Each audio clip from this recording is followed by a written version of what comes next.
Yes, folks, it's Sunday, and they'll be jumping in Joycey, crazy in AC, a barrage at the Taj. Charles, the Natural Murray, rockin', sockin', slam, bam, get it on, put him down, hide the women and children. In your face, put him in his place, head to head, nose to nose, and toe to toe, with the Georgia Peach, David Taylor. Yes, folks, it's non-stop stuff. Punches, elbows, headbutts, jabs, and clinches, we got it all. And the non-stop action doesn't end there. We got Murky, I don't have a nickname, Sosa, and James, lights out Tony. So keep the lights on, cause it's Sunday.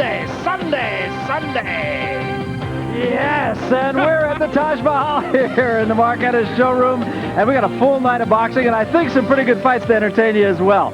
Hello, everybody. I'm Barry Tompkins once more with my partner, Al Bernstein, and I do think, in all sincerity, that this will be an interesting card. And we got a guy who I think is one of the brightest prospects around to headline that card, Charles the Natural Murray. Oh, he's great. And by the way, I always wanted to do drag racing. This is as close as I'm going to get.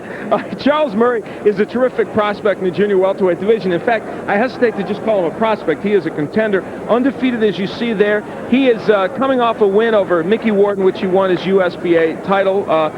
And he is a young man who's poised really for greatness in what is a very hot division, the junior welterweight division. He could be a champion within a year. And tonight he gets a guy who could be very tough for him because he's a guy who has been around the track. David Taylor is one of those scare cards for you. David Taylor is a guy who fits the label of journeyman. The record isn't terrific, but he's been in with the best in the lightweight division, especially Jose Luis Ramirez. He fought Tracy Spann, fought Neil LaRocca, the welterweight, to a 10-round decision loss. He's won his last two fights, and we saw him in the fight before that against Alfredo Rojas, one in which he took on just 1 day's notice.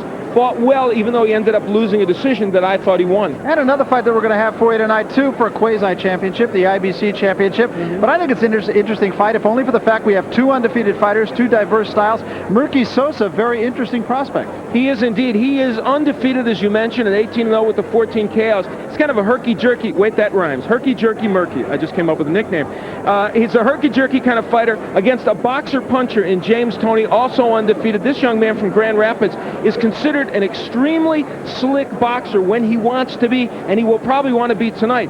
The nice thing about this bout is not only are they undefeated, the matchup of styles really works. Yeah, I think it's a really interesting contrast, and we really have two very interesting fights. Don't go away. Stay with us. We're going to have some fun tonight. A very interesting card here at the Taj.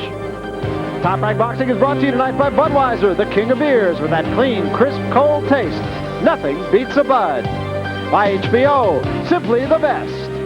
And by Astrolite. Astrolite batteries for all your car's power needs at prices that aren't astronomical. Get it? When we come back, we'll get started with the USBA Junior Welterweight title, Charles the Natural Murray and David Taylor. Rap music filling the halls here at Trump Taj Mahal. I'm BT with AB. And we are just about set to go at our first fight with David Taylor and Charles the Natural Murray. Taylor, guys, you mentioned, a very experienced fighter, and Charles Murray climbing steadily up a ladder. He feels certain, and so do we, frankly, will reach the very top step. Seldom has a nickname been as apt as the Natural for Charles Murray, and he combines his natural talent with a great work ethic. The results are wins like this one over Elvis Perez. Some have questioned his power as he moved into the pro ranks, but he answered those cynics with this one punch against tough Robert Guy. And as he inched closer to a world title shot, he won the USBA crown from Mickey Ward in a dominating performance.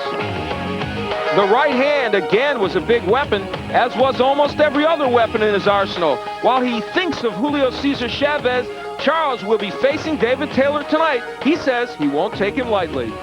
No, I don't look past no one. When it's over, then I look past him. I've been watching the films on him, and he was vulnerable for a heap of shots, you know, that he never had the opponent that he have faced, you know, to give them shots. And, you know, I don't see how they let him slip by. So that show you right there that the guys they've been fighting, he has been handpicked fighters. And with that, Al, the keys to victory. Well, for Charles Murray, it is always establishing the jab. And when I say seize the moment, I think it's very important if he should get Taylor in trouble to really try and put him out, because he's fighting as much as a guy marketing himself for a title as anything else. For Taylor, don't be cocky. He was very confident at the weigh-in, and if he's overconfident, he could have some trouble, because he doesn't think, I don't think, that Charles Murray hits as hard as he really does. What did I just say? Anyway, he should work the body because that's a good ploy for him. No 3 knockdown rule, these USBA rules, no standing 8. Doctor can stop the fight. Winner gets 10 points, loser 9 or less. The referee doesn't figure into the scoring. And with that, we were just about set to get started with our first fight of the evening. And to meet these two officially, here's Michael Buffer. Ladies and gentlemen, good evening and welcome to Donald Trump's Taj Mahal Casino Resort here on the boardwalk in Atlantic City, New Jersey, where tonight Top Rank Incorporated and the undefeated King of Beers, Budweiser, presents professional boxing for your entertainment.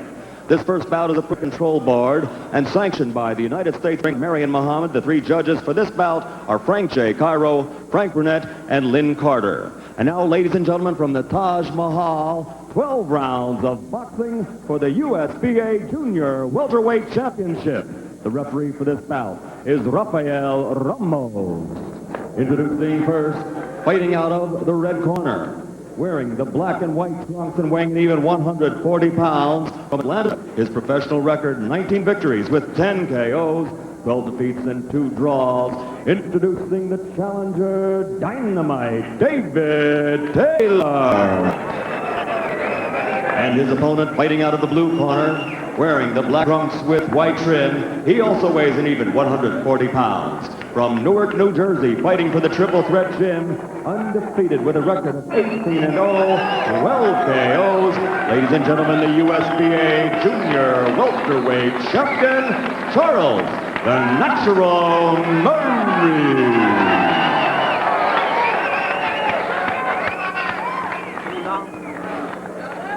You received the pre-fight instruction. Do you have any question? Protect yourself at all times. Come on, shake hands.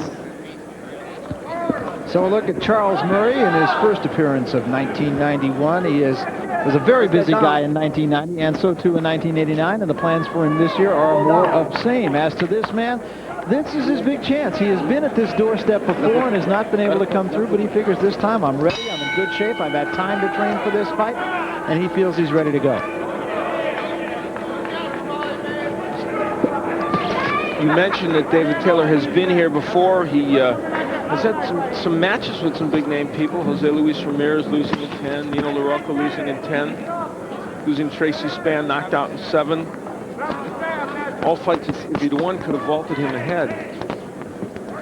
A share of wins as well. And he's had excuses in some of his losses. Nino LaRocca, he broke his nose in the first round, and really everybody expected the referee to stop the fight. In fact, he didn't, and LaRocca wound up winning a 10-round decision. And the Ramirez fight was in France, and where Jose Luis Ramirez got another pretty controversial decision over Pernell Whitaker, so they felt they won that fight. So here's another guy who you could put in the Freddie Pendleton mold insofar as his record and where he is at this point. Remember, Freddie Pendleton turned things around completely and became a champion with a record not unlike that of David Taylor. Nice body shot by Murray. It's one of the things about Charles Murray that kind of goes unnoticed, the fact that he is such a good body puncher. There you see Taylor. I mentioned working the body in my keys to victory. He really wants to do that tonight. See, the other thing that has really impressed me with Charles Murray as his career goes on is he's becoming a very good finisher. Great power in that right hand for Murray.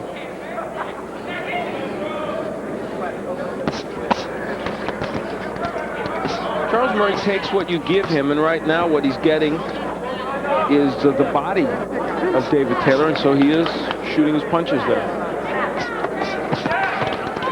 Throwing punches and combinations a lot more as he progresses. He's a guy who you could really see make steady progress. And he started out with Well, among the many things he's done is improved his left hook dramatically. Throws it, doesn't slap with it anymore, throws it with terrific leverage. Nice jab by Taylor.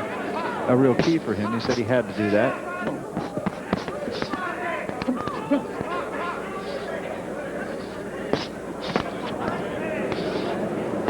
Lead right by Murray, and that's another thing he does that we've seen him knock people out with that punch. He doesn't even sometimes have to set it up with the jab. He's already in this first round given Taylor a lot of different looks. He's come with the lead right. He's gone with a double jab. He's gone to the body and then upstairs with the right hand. He's never gives you the same thing twice. 2 shots to the body that time. And that is what Taylor allowed him to do, and so he went for it. David Taylor's starting to get his jab in pretty well. Hand speed, though, all in the favor of Murray as we come to the end of the first round. We'll be back.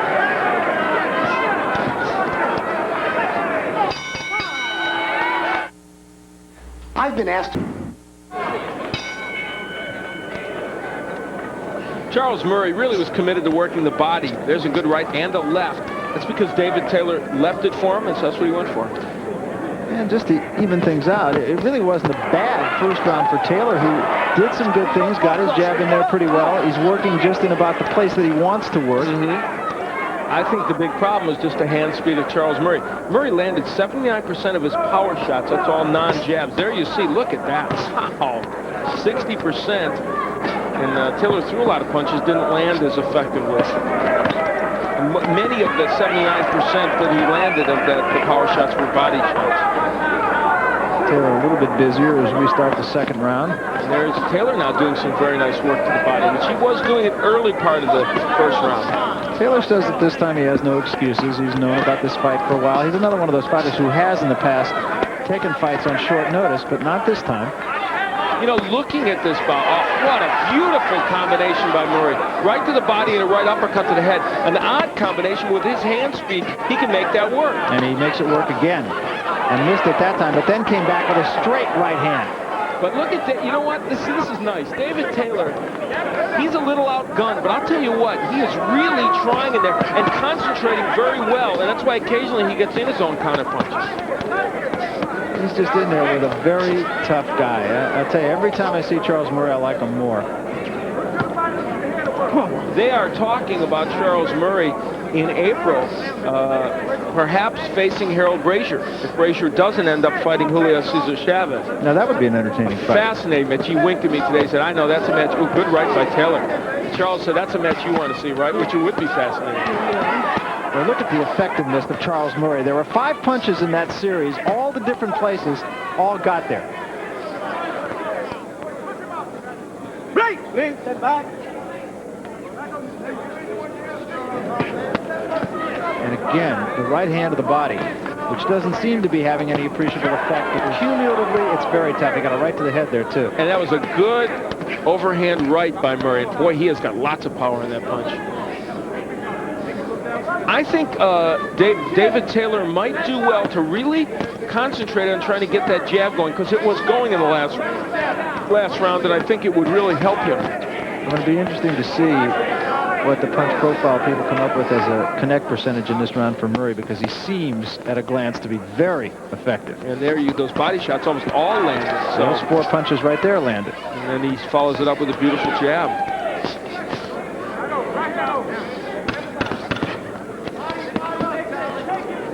Let it go. Step back, clean, step back. Not much to criticize in the performance of Charles Murray through the first 2 rounds. Not at all. I'm sure that in his corner they'll be happy with his work. Yeah, deep breath. One more time. One more time. That's the brain trust of Charles Murray, and there's a lot of years of experience in that corner. Oh, head shot. Don't pull straight back, because you're pulling into his hook. All right, don't either roll or move to the side. Don't pull straight back. Dig him a little more under his right elbow. Right here, right where that scar is. And then walk him from there to the head, okay? The same hand. Hook to the body, hook to the head. Use the jab a little more. Well, what he wants is this. Hank Johnson is right to the body, uppercut to the head, and boy, you don't do it better than that. That's not a combination too many people would dare throw. And the right, and you see the left is coming. This guy never throws 1 punch at a time, Charles Murray.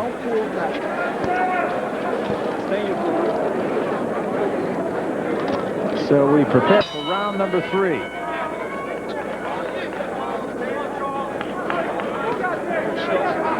And there's really nothing to criticize David Taylor for. He's doing basically what he set out to do, but as you mentioned, he's just in there against a guy who's a class act. in the second round, and look at the percentage for Murray. We talked about a high percentage. So not only did he connect for a high percentage, he landed a lot of punches, and he threw a lot of punches. And I'll tell you, I don't know what you can say that's anything other than what a performance so far. You know, David Taylor looks like the kind of evening is shaping up for him like the Washington Redskins had yesterday against the 49ers. They didn't play bad. The 49ers just played better.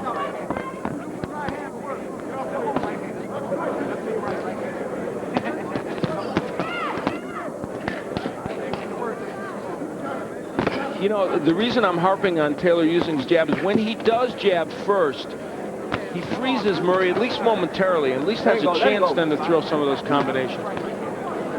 He can't let himself forego the jab, I wouldn't think either, and just try to get into a battle with Murray and hope to get him out of there.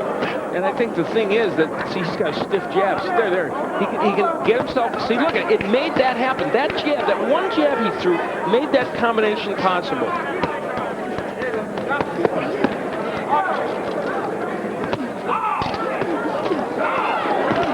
Nice double right hand by Taylor, and that definitely got Murray's attention. David Taylor did not come here to lay down. We sensed that today. I mean, he didn't come here just to survive. He came here to wail away with Murray, and he's doing it. Nice uppercut again by Taylor, and he's found a home for that. In what is turning into by far Taylor's best round. See, look at that jab is there for him, but hand speed by Murray, wow. And that right hand shook Taylor.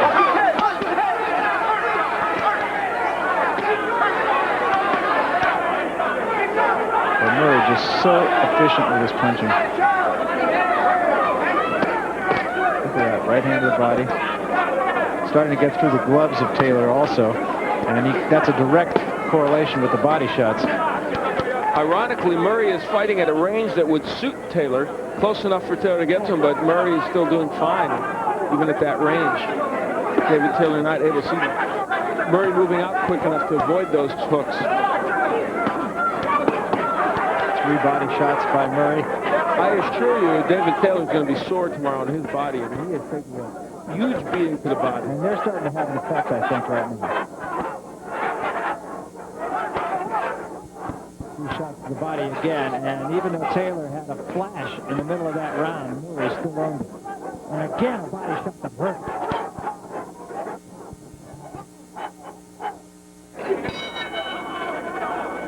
Well, we thought Murray might have been hurt by a punch. No, but the clash of heads, and you'll see Murray pull out and hold his head. He was stunned there for a while. So it was really a clash of heads that hurt Charles Murray. What a round. Oh, God, just a brilliant round for Charles Murray. And it comes on top of a brilliant round. Yeah, because you know what? David Taylor started out that round